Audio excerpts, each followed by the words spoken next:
warahmatullahi wabarakatuh. Alhamdulillahirrabbilalamin. Wassalatu wassalamu ala ashrafil anbiya'i wal mursalin Sayyidina wa maulana Muhammadin wa ala alihi wa sahbihi ajmain, amma ba'd.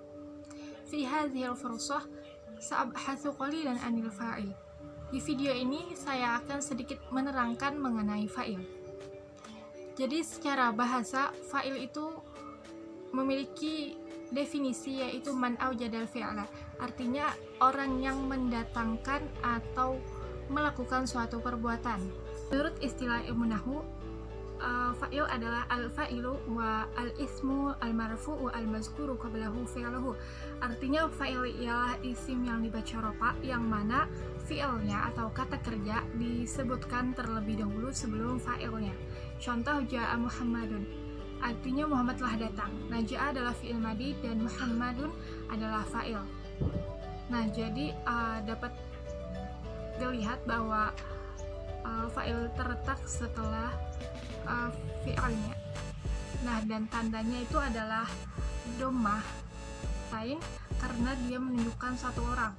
Berikutnya ada ja'a thaliban, artinya telah datang dua orang siswa itu. Nah, ja'a kan fi'il madi, sedangkan at-talibani itu adalah fa'il, tetapi dua orang. Jadi tanda rofa'nya adalah dengan alif karena isim tasniah. Sendiri terbagi menjadi dua, yaitu zahir dan mudmar. Nah, yang zahir itu artinya isimnya yang terlihat nampak atau jelas. Nah, sesuai dari definisi yang ada dalam kitab Yurmiyah, artinya madalla ala musammahu bila qayyidin ka zaidin wa rajulin.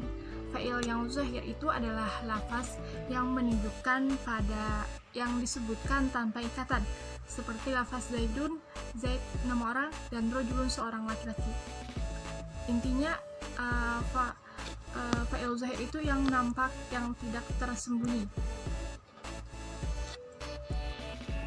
Jadi fa'il zahir itu adalah fa'il yang langsung disebutkan di dalam kalimat dan langsung tertuju dalam kalimat tersebut tanpa ada perantara atau tanpa ikatan apapun. Yang kedua, mudmar. Pembagian fa'il yang kedua ini, mudmar yang menurut bahasa sendiri artinya adalah yang tersembunyi, sedangkan menurut istilah dalam kitab Yurmiyah yaitu madalla ala mutakallimin aw mukhatabin aw ghaibin.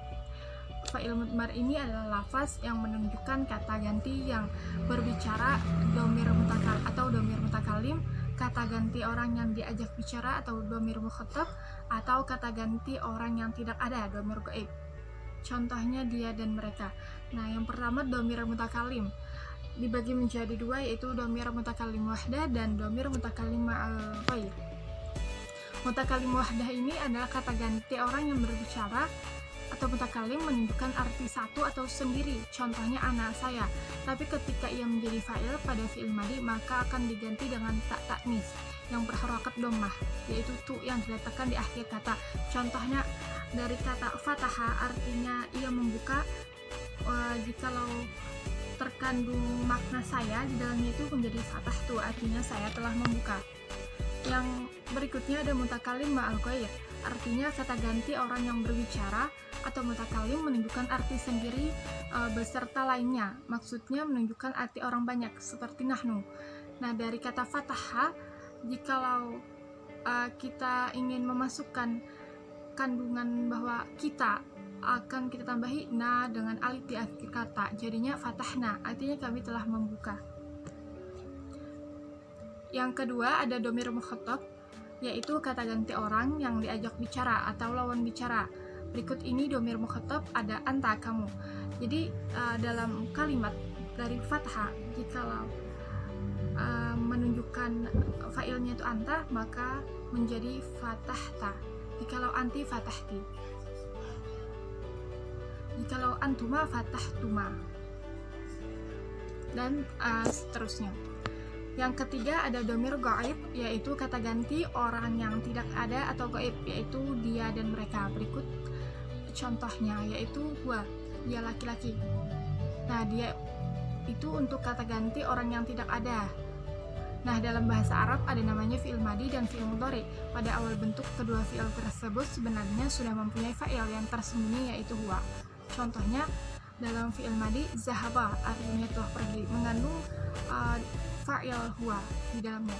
Sedangkan dari fi'il mudhari, yazhabu, nah artinya sedang pergi, di dalamnya juga terkandung dhamir huwa, fa'il huwa, dan begitulah seterusnya.